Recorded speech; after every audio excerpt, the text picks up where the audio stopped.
Hello friends, welcome to Sania education.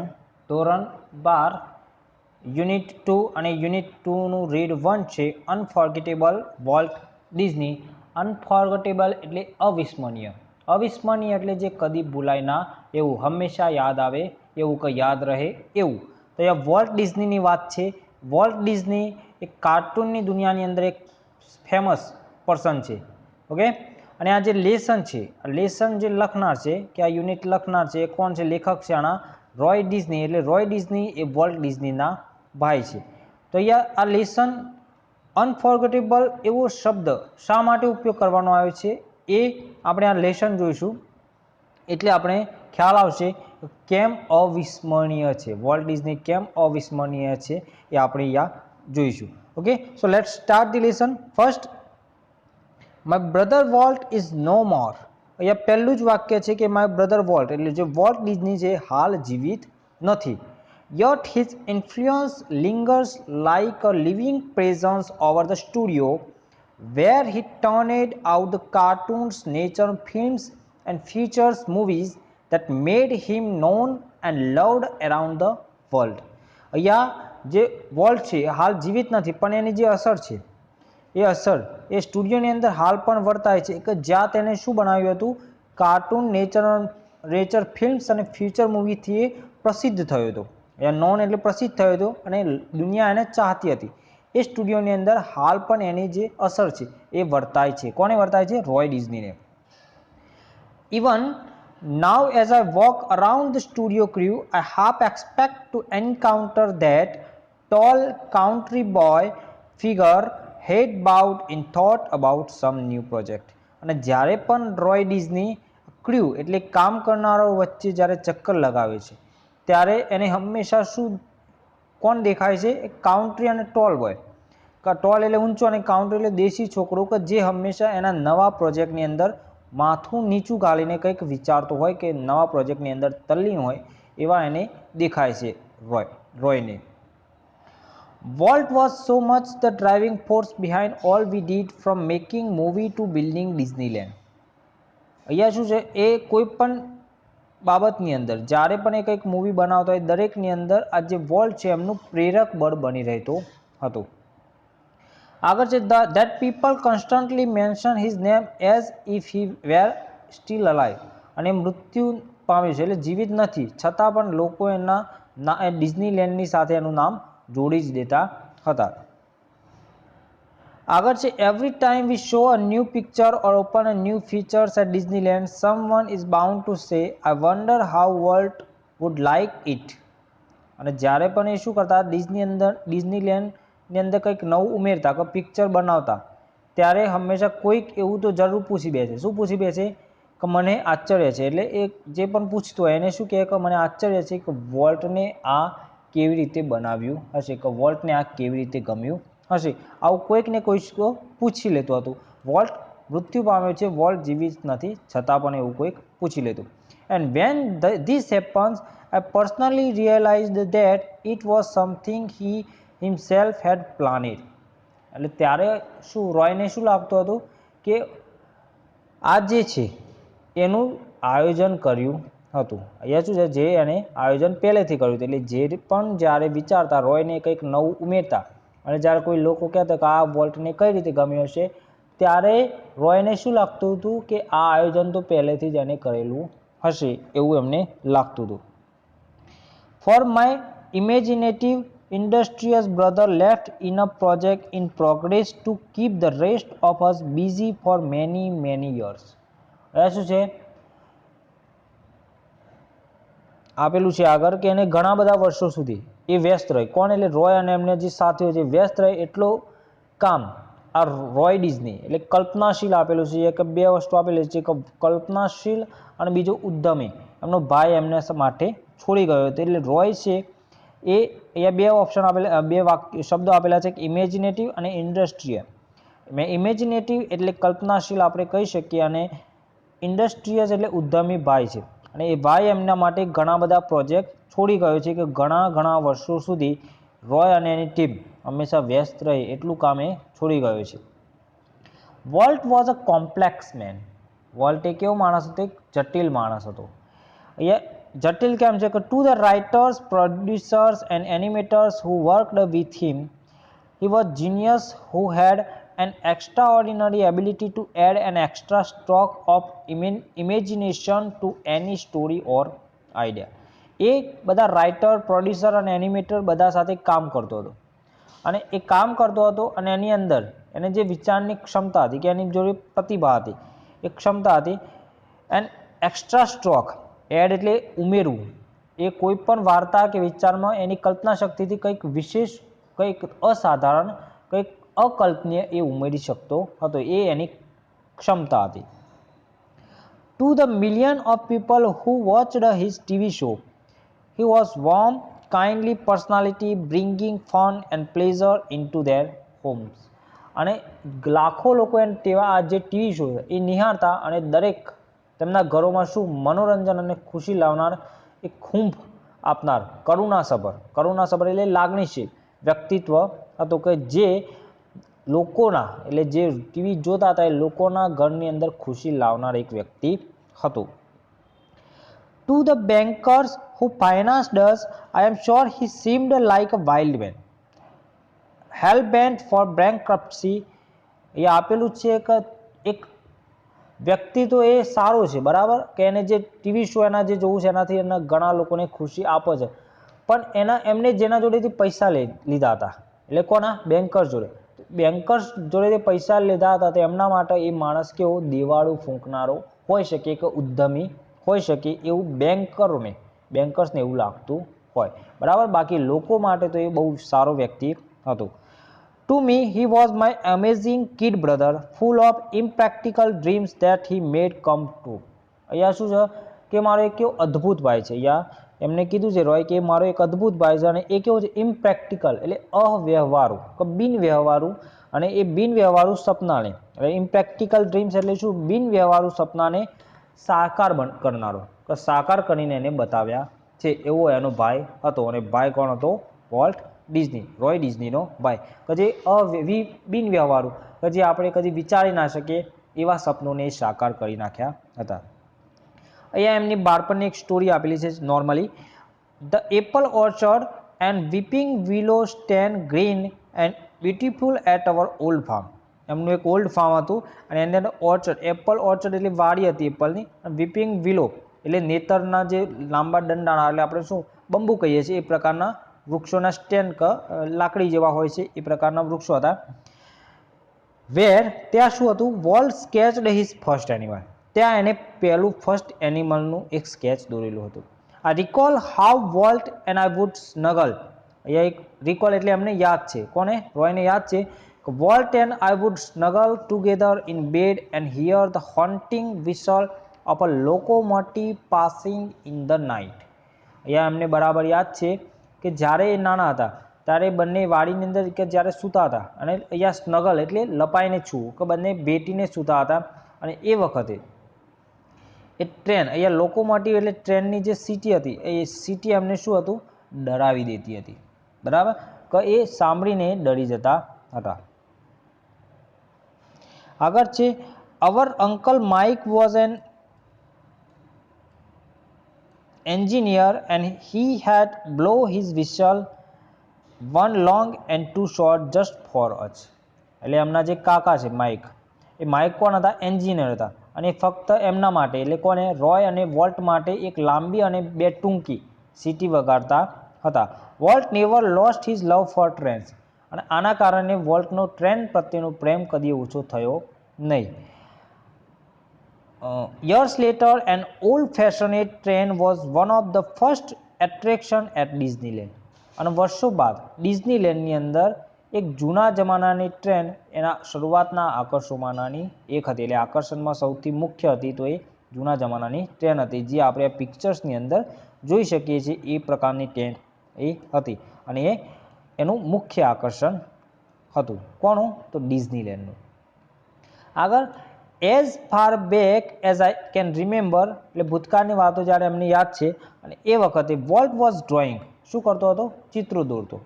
અને the first money he ever made was a nickel for a sketch of a neighbours horse. આ question type આપણે યાદ રાખી શકીએ કે એને જે પેલું ચિત્ર દોર્યું હતું એનું એને નિકલ એટલે 5 સેન્ટ મળ્યા હતા અને ચિત્ર કોણ હતું નેબર્સ હોર્સ એટલે પડોશીનો ઘોડો હતો એનું એને જે ચિત્ર દોર્યું હતું એના એને કેટલા 5 સેન્ટ એટલે 1 નિકલ મળ્યા હતા. He studied cartooning in Chicago. પછી એ કાર્ટૂન બનાવવાનું ક્યાં શિકાગોમાં શીખ્યા. And then started a little animated cartoon company in Kansas City that flopped. અને પછી એમને શું કર્યું કેન્સસ શહેરની નજીક એક નાનકડી એનિમેટેડ કાર્ટૂન કંપની એમને શરૂ કરી અને એ શું થયું ફ્લોપ એટલે નિષ્ફળ ગઈ. I was in Los Angeles when Walt just 21. અને કે જ્યારે કોણ જે વોલ્ટ હતો 21 વર્ષની વયે હોલિવૂડમાં તેનું નસીબ અજમાવવાનું નક્કી કર્યું હતું. Decide to try his luck in Hollywood. અને જ્યારે 21 વર્ષનો હતો ત્યારે એનું નસીબ હોલિવૂડમાં અજમાવવાનું નક્કી કર્યું અને એ વખતે આ ક્યાં હતા લોસ એન્જલિસમાં હતા. કોણ હતા રોય લોસ એન્જલિસમાં હતો એમ.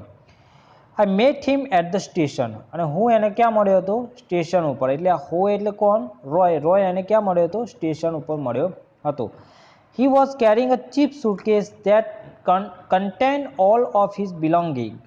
અને એ વખતે એની પાસે શું હતું તમાર સરસંજામ એટલે ઘણા બધા સામાનવાળી કે થોડા સામાનવાળી એક ભરેલી એક સામાન્ય સુટકેસ હતી કે એમાં ટૂંકમાં થોડો એક સામાન હતો.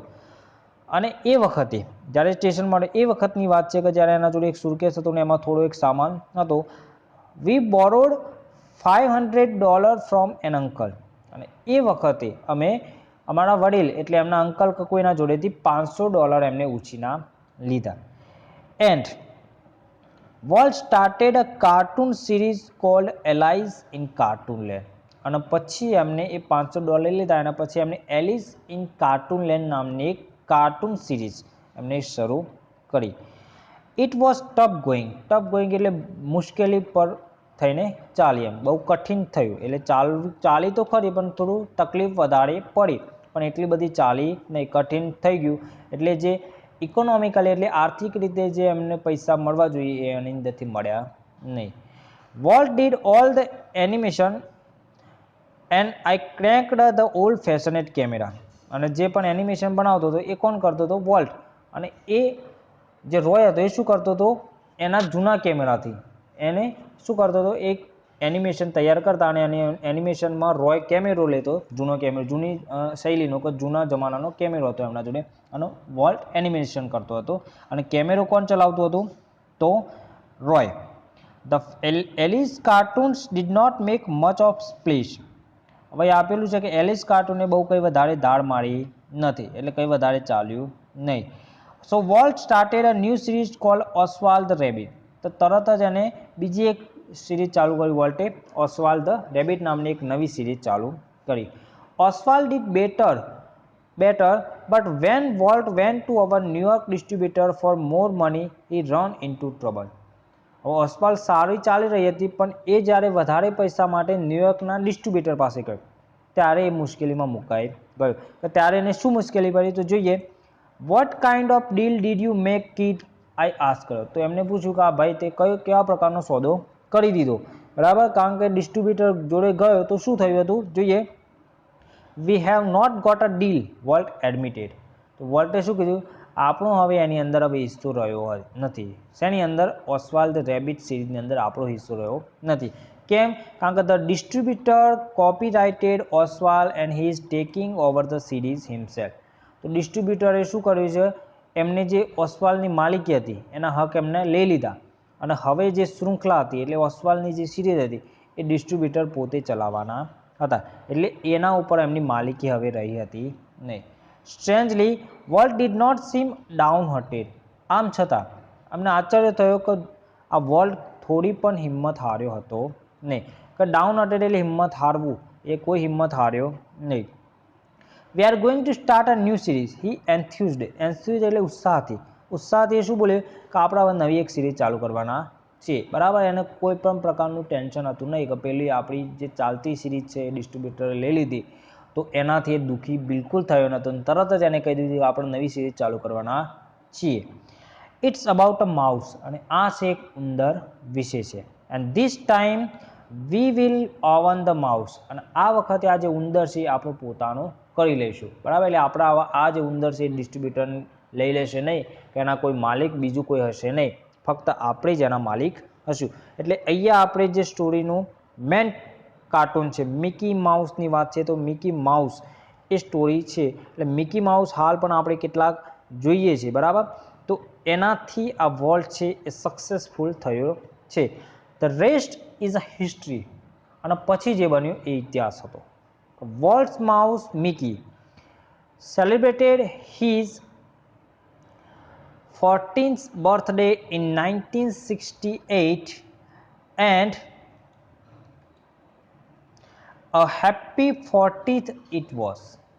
અને વોલ્ટના ઉંદર અને મિકી એટલે મિકી માઉસ જે હતા એના 1968માં જે તેનો 40મો જન્મદિવસ એમને મનાવ્યો, અને એમના વોલ્ટ અને મિકી માઉસના સાથેની વાત છે. And happy 40 it was. A quarter of billion people saw a Disney movie in 1968. 1968ની અંદર 25 કરોડ લોકોએ આ મૂવી જોઈ હતી. And 100 million watched a Disney TV show. અને 10 કરોડ લોકોએ ડિઝની ટીવી શો જોયો. અને આગળ nearly a billion read a Disney book or magazine and almost 10 million visited Disneyland. અને બીજું 25 કરોડ લોકોથી પણ વધારે ડિઝનીલેન્ડનું પુસ્તક કે સામયિક વાંચ્યું, એટલે મેગેઝિન વાંચ્યું, અને લગભગ 1 કરોડથી વધારે લોકોએ ડિઝનીલેન્ડની મુલાકાત લીધી હતી. અને એ વખતે and Mickey as volt used to say started it all. અને ત્યારે એ શું કહેતો હતો, આ બધી શરૂઆત કોણે કરી છે? મિકી. એટલે મિકી માઉસનું કાર્ટૂન એમણે જે કર્યું એની આ બધી શરૂઆત કરી છે. એટલે હવે એ સક્સેસફુલ પર્સન થઈ ગયેલા હતા, અને એમને આનાથી ઘણો બધો બેનિફિટ મળતો હતો. આગળ Mickey was only the first successful product of Walt's matchless imagination and ability to make his dream become reality. હવે જે આ મિકી માઉસની વાત છે તો કેવું છે, એ કલ્પના શક્તિ અને ક્ષમતાથી સપનાને, એના જે સપના હતા એને રિયાલિટી એટલે વાસ્તવિકતામાં તબદીલ કરી દેનાર કોણ હતું? તો મિકી એકમાત્ર એનું પ્રથમ સફળ કૃતિ હતી. એટલે મિકી માઉસની વાત થઈ ગયા તો મિકી જે માઉસ છે એનું પહેલું સક્સેસફુલ પ્રોડક્ટ હતી, કે જેનાથી એને જે કલ્પનાશીલ, એનામાં જે કલ્પના શક્તિ હતી એનો સાચો ઉપયોગ થયો હતો, અને એનાથી એ પ્રસિદ્ધ થયા હતા. It was an ability he could turn on for any occasion, large or small. અહીંયા શું છે, એ જ્યારે પણ આ એની જે કલ્પના શક્તિ કે એનામાં જે એબિલિટી હતી એ કોઈ પણ નાના કે મોટા અવસરે કામે લગાડી દેતો હતો. એટલે એવું એ વિચારતો નહોતો કે આ નાનું કામ છે કે મોટું કામ છે, કદી વિચારતો નહોતો. કોઈ પણ કામની અંદર એની જે ક્ષમતા હતી એનો એ ઉપયોગ કરતો હતો. હવે આપેલું છે કઈ રીતે ઉપયોગ કરતો હતો. Once when my son Roy Edward had the measles. અહીંયા રોયના છોકરાને શું થયું છે? એડવર્ડને ઓરી, મિઝલ્સ એટલે ઓરી નીકળ્યા હતા. ત્યારે શું થયું? Walt came and told him the story of Pinocchio. ત્યારે એને શું કર્યું છે? એને એટલે કોને? પિનોશિયો આપેલું છે, અહીંયા પિનાચિયો નહીં પણ પિનોશિયો એવો શબ્દ આપેલો છે. તો પિનોશિયો નામની એક વાર્તા આ એડવર્ડને જ્યારે ઓરી નીકળી હતી એ વખતે એને સ્ટોરી કીધી. And which he was making at the time when Walt told the story it was a virtuous performance. અને જ્યારે વાર્તા એને કરી રહ્યો હતો ત્યારે એની વર્ચ્યુઅસ એની જેની કાબિલિયત કે એની જે ક્ષમતા હતી એનો પરિચય એને આપ્યો હતો. His eyes riveted his listener. અને એની નજર હંમેશા એને લિસનર એટલે જે સાંભળનાર હોય, શ્રોતા હોય, એના ઉપર એની હંમેશા જળવાઈ રહેતી હતી. હિઝ મસ્ટાક ટ્વીચડ એક્સપ્રેસિવલી. અહીંયા એની જે મૂછો હતી હંમેશા પણ એ શું કરે? વંકાયેલ એટલે વાળતી હોય, એટલે મૂછો વાળતો હોય હંમેશા એ દેખાતો હતો જ્યારે પણ એ વાર્તા કહેતો હતો. અને આગળ આપેલું છે his eyebrows rose and fail and his hands moved with the grace of musical conductor. અને બીજું શું? એની જે આંખ એટલે ઉપરની જે પાપણો હોય આંખનો ઉપરના જે હોય, આઈબ્રો આપે છે કે આઈબ્રોઝ એટલે ઉપરનો આઈબ્રો. આપણે ખબર છે કે આઈબ્રો શું કરતો હતો? એ હંમેશા ઉપર નીચે કરતો, અને બીજું સંગીતના સાથે એના હાથનું પણ હલનચલન એ કરતો હતો. એટલે જ્યારે પણ એ સ્ટોરી કહેતો હોય ત્યારે એની અંદર જે સંગીત વાગતું હોય એ રીતે પણ એ હલનચલન કરતો હતો. એટલે એની આ સ્ટોરી કહેવાની જે પરફોર્મન્સ હતું, કે એક્ટિંગ હતી, એ બહુ જ સરસ હતું એવું આપણે કહી શકીએ ટૂંકમાં. આગળ આપેલું છે young Roy was so wide eyed at Walt graphic telling of the fairy tale that he forgot all about his measles. અને આ જે રોયનો જે નાનો છોકરો હતો વોલ્ટની આ જે સ્ટોરી હતી એ સ્ટોરીની જે કહેવાની જે પદ્ધતિ હતી એટલો બધો પ્રભાવિત થઈ ગયો હતો કે એને જે ઓરીનું જે દુઃખ હતું એ પણ એ ભૂલી ગયો હતો કે વોલ્ટ જેટલી આ જે સ્ટોરી એવી રીતે રજૂ કરી રહ્યો હતો કે જેનાથી એને પોતાનું દુઃખ પણ ભૂલાઈ ગયું હતું. એડવર્ડને એટલે જે મિઝલ્સ થયા હતા એને ભૂલાઈ ગયું હતું. Letter when he so the finish the picture, અને જ્યારે એને પૂર્ણ થયેલું પિક્ચર જોયું, કોણે? એડવર્ડે, બરાબર, રોયના છોકરાએ. હી વોઝ સ્ટ્રેન્જલી ડિસઅપોઇન્ટેડ, ત્યારે એ ખૂબ નિરાશ થયો હતો. કેમ? It did not seem as exciting as when uncle Walt told it, he said. તો એને શું કીધું કે આ અંકલ વોલ્ટે જે નિરૂપ્યું હતું એટલું ઉત્તેજનાપૂર્ણ દેખાતું ન હતું, એટલે એટલું આકર્ષક દેખાતું નહોતું. એટલે વોલ્ટની અંદર જે રજૂ કરવાની જે શક્તિ હતી, ક્ષમતા હતી, એ ટીવીની અંદર જોઈએ એના કરતાં પણ બેસ્ટ હતી, એવું આ એક ઉદાહરણ ઉપરથી આપણને લાગે છે. તો અહીંયા આપણે આ લેસનનો પહેલો પાર્ટ આટલા સુધી રાખીશું. પાર્ટ 2 આગળના વિડીયોમાં આપણે જોઈશું. અહીંયા અનફોર્ગેટેબલ ડિઝની અહીંયાથી આપણે સાર્થક થતું એવું લાગે છે, કારણ કે આગળ એને ઘણા બધા શો બનાવ્યા પણ એની અંદર એ ફ્લોપ ગયો છે. એના પછી સફળ પણ થયો છે, પણ ડિસ્ટ્રીબ્યુટરે લઈ લીધા છે, અને એના પછી પણ એનો ઉત્સાહ જે ઓછો થયો નથી, અને એને જે નવું કાર્ટૂન બનાવ્યું અને આ કાર્ટૂનથી એ ખૂબ પ્રસિદ્ધ થયો છે, એવું આપણે આ સ્ટોરીની અંદર આટલા પાર્ટ 1ની અંદર આપણે જોયું. પાર્ટ 2ની અંદર આપણે આગળની સ્ટોરી આપણે જોઈશું. આ વિડીયો આટલા સુધી આપણે રાખીશું આજે.